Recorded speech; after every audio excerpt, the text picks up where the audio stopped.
કલ્પવૃક્ષ પરિવારને ભાવથી જય સ્વામિનારાયણ, જય શ્રી કૃષ્ણ, જય સિયારામ, હર હર મહાદેવ. વાસ્તુશાસ્ત્ર અનુસાર ગ્રહસ્થાશ્રમીઓના ઘરને હંમેશા પવિત્ર રાખવા માટે કેટલીક અગત્યની સૂચનાઓ હોય છે, જે આજના દિવસે આપણે ડિસ્કસ કરવી છે. તો ચાલો થોડુંક વિસ્તારથી આપણે એને સમજવા માટે પ્રયત્ન કરીએ. હરી બોલ.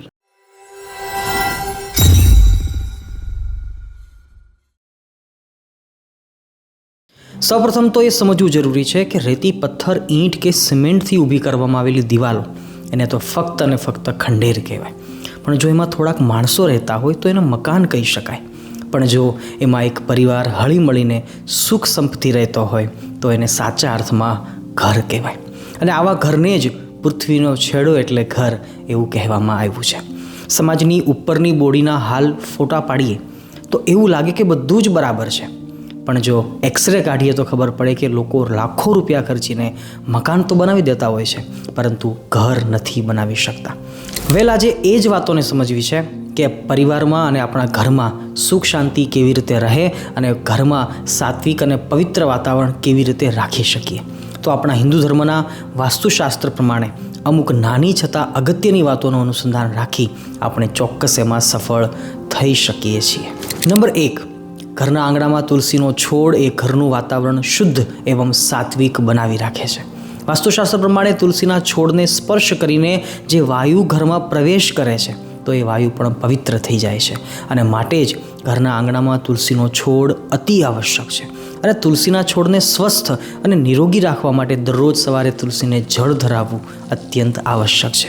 બીજું કે વાસ્તુશાસ્ત્ર પ્રમાણે જોઈએ તો તુલસીની અંદર માં લક્ષ્મી અને સ્વયં નારાયણનો વાસ હોય છે, અને જે તુલસીની સેવા કરે છે એના ઉપર મા લક્ષ્મી અવશ્ય પ્રસન્ન થાય છે.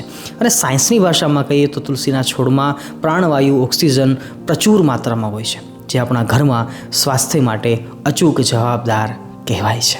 હવે નંબર 2, કે ઘરના વાતાવરણને શુદ્ધ રાખવા માટે દરરોજ સવારે લોબાન, ગુગળ અથવા કપૂરનો ધૂપ ભગવાનને અર્પણ કરવો જોઈએ. આ ધુમાડો આપણા ઘરમાં સકારાત્મકતા અને પવિત્રતાનો અહેસાસ કરાવે છે અને નકારાત્મક ઉર્જાને દૂર ભગાડે છે. અને હા, એક વાત તો આપણે ચોક્કસ કહી શકીએ છીએ કે આ ત્રણેય વસ્તુ એ પર્ટિક્યુલર એક વનસ્પતિ જ છે, માટે એના ધુમાડાથી કોઈ જ પ્રકારની નુકસાની નથી થતી અને ફાયદા અવશ્ય થાય છે, અને આ વાત સાયન્ટિફિકલી પ્રૂવડ પણ છે.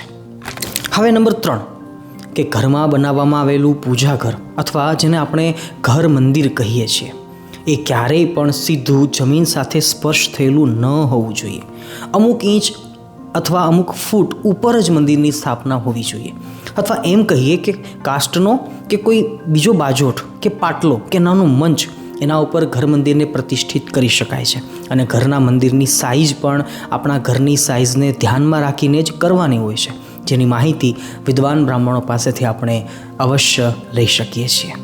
નંબર 4, ઘરને સાફ કરવામાં ઉપયોગમાં લેવાતી સાવરણી કે સુપડી, જેને આપણે જ્યારે પણ અડકવાનું થાય પણ ઉપયોગ કર્યા પછી હાથને પાણી દ્વારા અવશ્ય ધોઈ નાખવા જોઈએ.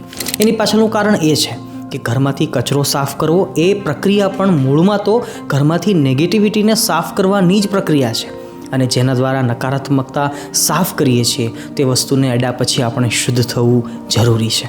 અને બીજું કે સાવરણી સુપડી ઉપયોગ કર્યા પછી એવી જગ્યાએ મૂકવા જોઈએ કે જ્યાં મૂક્યા પછી એનો સ્પર્શ આપણને કે ઘરના બાળકોને ન થાય. નંબર 5, વાસ્તુશાસ્ત્ર પ્રમાણે ઘરમાં ઘીનો દીવો સતત પ્રગટાવેલો રાખવો જોઈએ, કારણ કે અગ્નિ અને ઘીનો સંયોગ વાતાવરણમાંથી નકારાત્મકતા નાશ કરી દે છે. પરંતુ જો 24 કલાક ઘીનો દીવો ન પ્રગટાવી શકીએ તો કમસે કમ સવારે અને સાંજે તો આરતી સમયે ઘીનો દીવો અવશ્ય પ્રગટાવવો જોઈએ, અને દીવાબત્તી સંપૂર્ણ ન સળગી જાય ત્યાં સુધી એને ઈરાદાપૂર્વક ક્યારેય પણ ન બુઝાવવી જોઈએ. નંબર 6, ઘરના વાતાવરણને શાંત, સ્વચ્છ, પવિત્ર અને સાત્વિક રાખવા માટે ઘરમાં ભગવાનના નામ સ્મરણનો ધ્વનિ હંમેશા ધીમા સ્વરે ગુંજતો રહેવો જોઈએ. આની પાછળનું કારણ એ છે કે ભગવાનનું નામ એ સમગ્ર પાપો અને નકારાત્મકતાને નાશ કરવાનું પ્રબળ સાધન છે, અને એટલા માટે જ શાસ્ત્રોમાં કહ્યું છે કે જ્યારે પણ મનમાં ખરાબ ઘાટ સંકલ્પો થાય ત્યારે ઉચ્ચ સ્વરે કરીને ભગવાનના નામનો ઉદ્ઘોષ કરો, તો એનાથી નબળા વિચારો તુરંત ભાગી જાય છે. અને હાલના ટેકનોલોજીના યુગમાં આવા નાના નાના મશીનો દ્વારા પણ ભગવાનનું નામ આપણા ઘરમાં ગુંજતું અવશ્ય કરી શકીએ છીએ, અને ઘરને આપણે સાત્વિક બનાવી શકીએ છીએ. અને છેલ્લે નંબર 7, કે વાસ્તુશાસ્ત્ર પ્રમાણે ઘરમાં રહેતા દરેક સભ્યોએ ટોયલેટ ગયા પછી એટલે કે જાજરૂ ગયા પછી સ્નાન અવશ્ય કરવું જોઈએ. કારણ કે મળત્યાગ કર્યા પછી આપણું શરીર અપવિત્ર થયું હોય છે અને સ્નાન કર્યા સિવાય જો આપણે ઘરમાં જ્યાં ત્યાં પણ જઈએ તો એ તમામ સ્થાન પણ અશુદ્ધ થઈ જાય છે અને નકારાત્મક ઉર્જાને આગળ વધવામાં સહાય મળી રહે છે. અને સ્પષ્ટ વાત છે કે બાથરૂમ ગયા પછી હાથ પગ ધોવાથી અને 6 કોગળા કરવાથી શુદ્ધ થઈ જવાય છે અને મળત્યાગ કર્યા પછી સંપૂર્ણ સ્નાન અને 12 કોગળા કરવાથી શરીરની શુદ્ધિ થાય છે. અને આવું હિન્દુ ધર્મના ઘણા સંપ્રદાયો પણ પોતાના આશ્રિતોને શીખવતા હોય છે.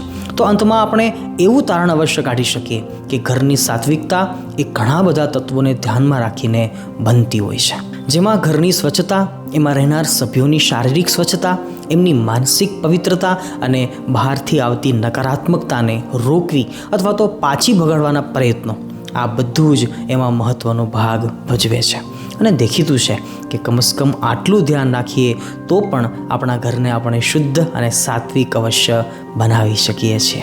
તો બસ આજની જ્ઞાન ચર્ચાને અહીંયા જ સમાપ્ત કરી અત્ર એવ વિરમામી નમામી યામી ચ. સૌને ભાવથી જય સ્વામિનારાયણ, જય શ્રી કૃષ્ણ, જય સિયારામ, હર હર મહાદેવ.